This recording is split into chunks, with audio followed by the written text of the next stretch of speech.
Assalamualaikum warahmatullahi wabarakatuh.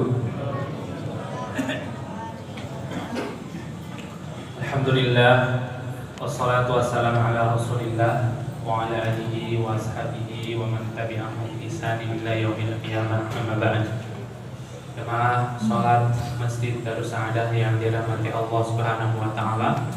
Puji syukur kepada Allah atas karunia dan nikmat-Nya yang terus-menerus diberikan kepada kita semua, sehingga kita dapat melaksanakan berbagai macam aktivitas rangkaian ibadah, khususnya di bulan Ramadan ini, yang mana kita telah menginjak malam ke-8 ya Pak, kurang lebih 8 atau ke-9. Iya. Jadi kurang lebih sudah 1 pekan berlalu Ramadan ini, dan seperti biasa kita tidak terasa waktu Ramadan itu begitu cepat berlalu. Ternyata sudah 1 pekan kita bersama Ramadan. Maka silahkan kita bisa mengintrospeksi bagaimana kabar dengan Al-Quran kita, bagaimana kabar dengan sedekah kita, bagaimana kabar dengan sholat malam kita, doa kita, dan lain sebagainya. Semoga di hari-hari berikutnya kita tidak menyia-nyiakannya lagi, karena banyak yang berharap untuk bisa bertemu di bulan Ramadan tahun ini, namun Allah Subhanahu wa taala keburu memanggilnya. Salam serta salam semoga selalu tercurah dan terlimpah kepada Nabi kita Muhammad sallallahu alaihi wasallam, serta para sahabatnya, keluarganya, dan orang-orang yang senantiasa mengikuti sunnahnya hingga akhir zaman. Jemaah sekalian rahmati Allah Subhanahu wa taala, seperti biasa sebelum kita melaksanakan sholat tarawih berjamaah, mari kita sedikit mengambil kesempatan berkumpulnya banyak manusia ini untuk kita saling tanasuh, nasihat, menasehati dalam kebaikan dan kesabaran, yang mana nasihat ini insya Allah mudah-mudahan bisa berguna bagi diri saya pribadi dan umumnya kepada para hadirin sekalian. Jemaah sekalian rahmati Allah Subhanahu wa taala, kita tahu bahwasanya kehidupan Nabi kita yang mulia Muhammad sallallahu alaihi wasallam itu dipenuhi dengan gelombang naik turunnya ketenangan dan mencekam, atau bahasa kitanya damai dan perang. Itu kehidupan Nabi SAW itu tidak selalu dalam kondisi damai. Bahkan di dalam Al-Quran banyak sekali disebutkan kisah-kisah peperangan Nabi kita Muhammad SAW. Dan pada kesempatan yang singkat ini, saya akan coba mengangkat satu kisah perang yang dicatat di dalam Al-Quran. Bahkan nama perang ini dijadikan salah satu nama surat di dalam Al-Quran, yaitu di surat ke-33, surat Al-Ahzab, dan dinamakan juga dengan perang Ahzab atau perang Khandaq. InsyaAllah Bapak Ibu sekalian dirahmati Allah Subhanahu wa taala, tidak asing dengan perang ini, karena arti dari Ahzab ini adalah koalisi, gabungan dari berbagai macam musuh kaum muslimin. Mereka bersatu padu untuk menghancurkan dan melumat Nabi Muhammad SAW beserta pengikutnya, dan ingin melenyapkan Islam dari muka bumi. Tentu di sini tidak akan diam saja ya. Nabi Muhammad SAW dan para sahabatnya, dan tentu Allah Subhanahu wa taala juga memiliki takdir yang sangat indah pada kejadian ini, dan bisa kita ambil pelajarannya, sehingga kita coba akan tarik benang merahnya dengan kondisi Ramadan kita. Baik, jemaah sekalian rahmati Allah Subhanahu wa taala,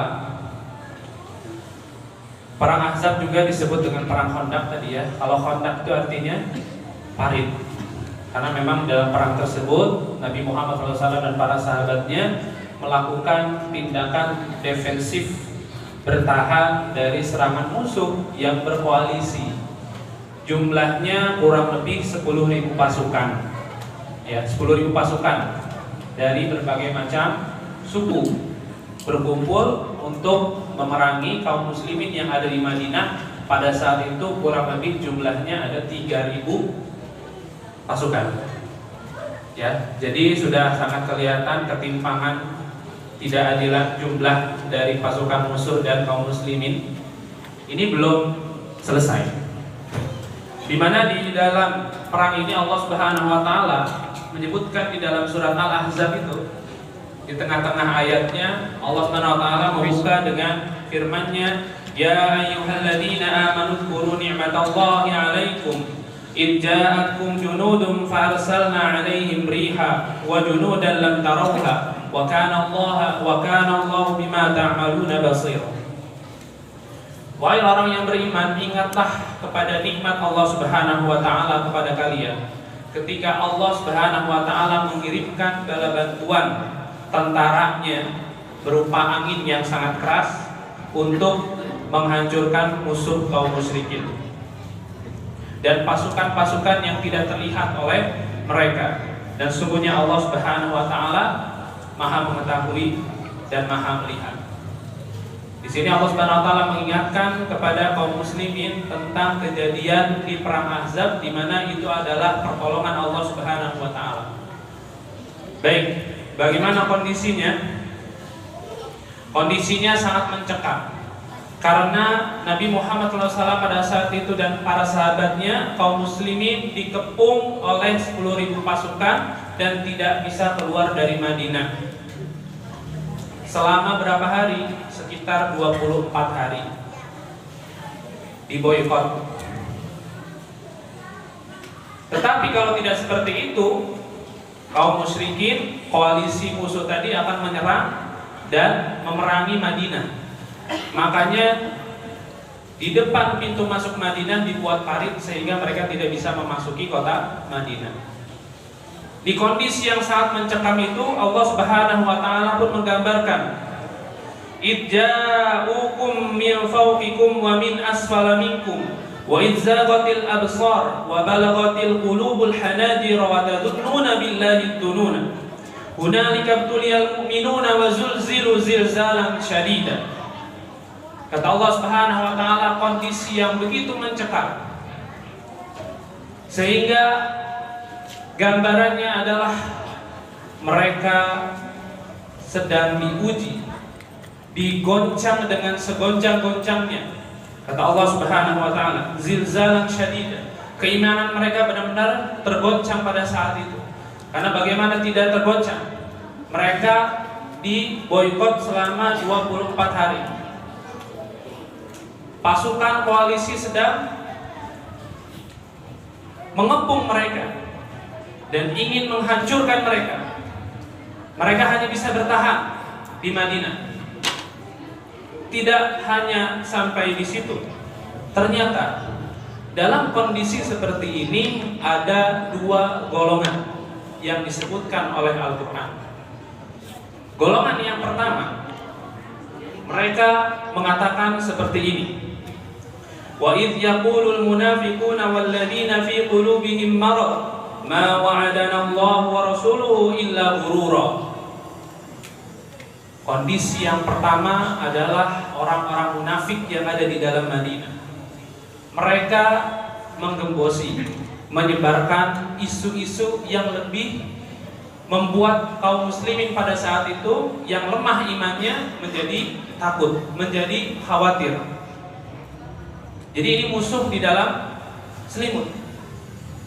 Sudah diserang dari luar, 10.000 sedang siap memerangi kapan saja.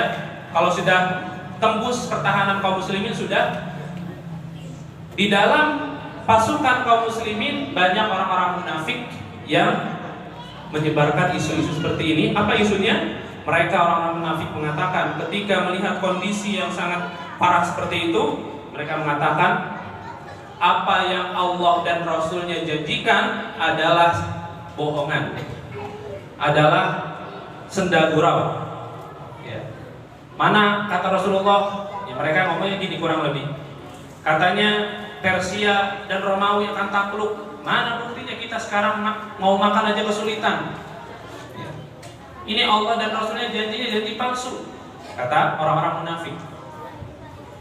Tidak hanya sampai di situ, wa idh qalat ta'ifatun minhum ya ahla Yathrib la muqama lakum farji'u wa yasta'dinu fariqum minhum an-nabiyya yaqulun inna buyutana 'auratun wa ma hiya bi'aurah yuriduna illa firara.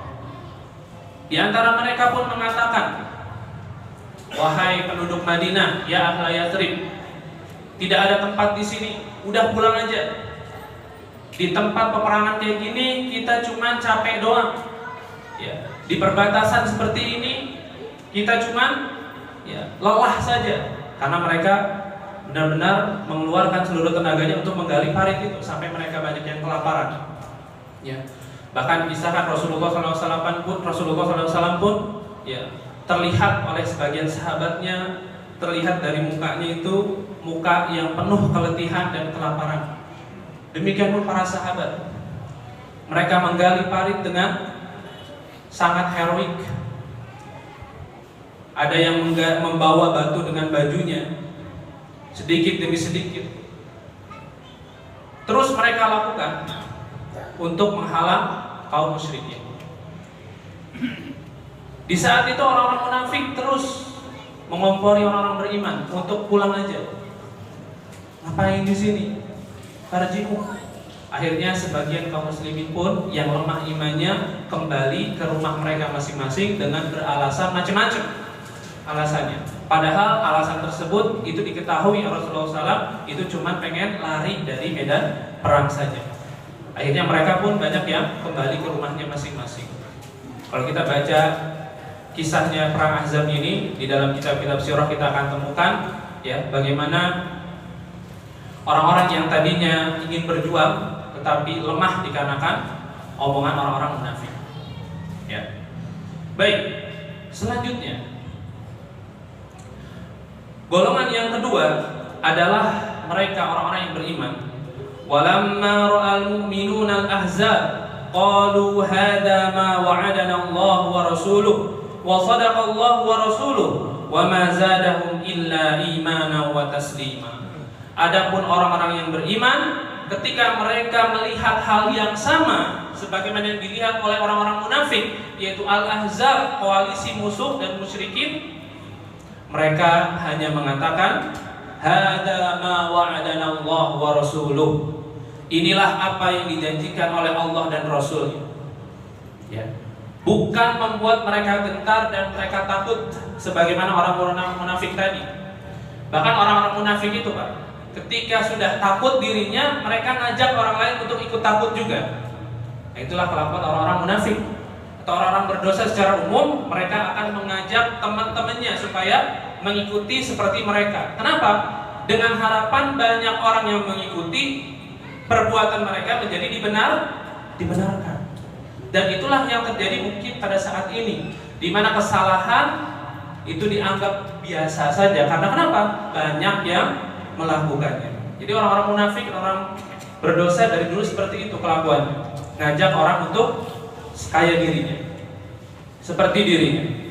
Tapi orang-orang beriman, kita lihat, ketika melihat pasukan koalisi Al-Ahzab tadi, mereka mengatakan hadza ma wa'adana Allah wa rasul. Ini yang dijanjikan oleh Allah dan Rasul-Nya. Wa sadaqa Allah wa rasuluh. Dan sungguh benar Allah dan Rasul-Nya terhadap janjinya. Kemudian wa ma zadahum illa imanan wa taslima. Tidaklah hal tersebut kecuali menambah keimanan dan ketasliman mereka, penyerahan mereka kepada Allah Subhanahu wa taala. Rasa tinggi keimanan dan ketawakalan mereka semakin kuat manakala melihat pasukan yang berkoalisi tadi. Mereka malah meyakini ini adalah janji Allah yang semakin dekat. Inilah apa yang dijanjikan oleh Allah dan Rasul-Nya ketika kita mengatakan amantu billah, beriman kepada Allah Subhanahu wa taala, maka pasti akan banyak orang-orang yang tidak akan menyukainya. Maka pasti akan banyak yang memeranginya. Dan mereka sudah mendapatkan hal tersebut. Belum sampai di situ, di perang Ahzab ini ternyata ada peristiwa pengkhianatan yang dilakukan oleh Bani Nadir, orang-orang Yahudi yang melakukan perjanjian damai dengan Rasulullah SAW yang mereka tinggal di Madinah. Mereka pun berkhianat. Makanya sangat Betul sekali ketika Allah Subhanahu wa taala menggambarkan kejadian di perang Ahzab ini adalah ujian keimanan bagi orang-orang beriman, ujian yang sangat berat. Zilzalan syadida, di mana kaum mukminin pada saat itu digoncang dengan segoncang-goncangnya keimanan mereka. Kalau bukan dengan iman yang kuat, mereka niscaya akan mengikuti orang-orang munafik. Baik, jamaah sekalian dirahmati Allah Subhanahu wa taala, insyaallah di pertemuan ataupun di kultum berikutnya ya, kita akan melanjutkan kembali faidah yang bisa kita ambil dari perang Ahzab ini. Masih belum sampai finalnya ya. Kita akan melihat bagaimana hubungannya dengan bulan Ramadan kita. Dan alhamdulillah ketika saya melihat jadwal ya di tahun ini nanti ada kesempatan untuk memberikan kultum lagi. Insya Allah kita akan melanjutkan kembali ya faidah yang kita bisa ambil dari surat Al-Ahzab ini atau khususnya di perang Ahzab. Mari kita melaksanakan sholat tarawih. Kurang lebihnya saya mohon maaf. Subhanallah bihamdika asyhadu an la ilaha illa anta astaghfiruka wa atubu ilaik. Assalamualaikum warahmatullahi wabarakatuh.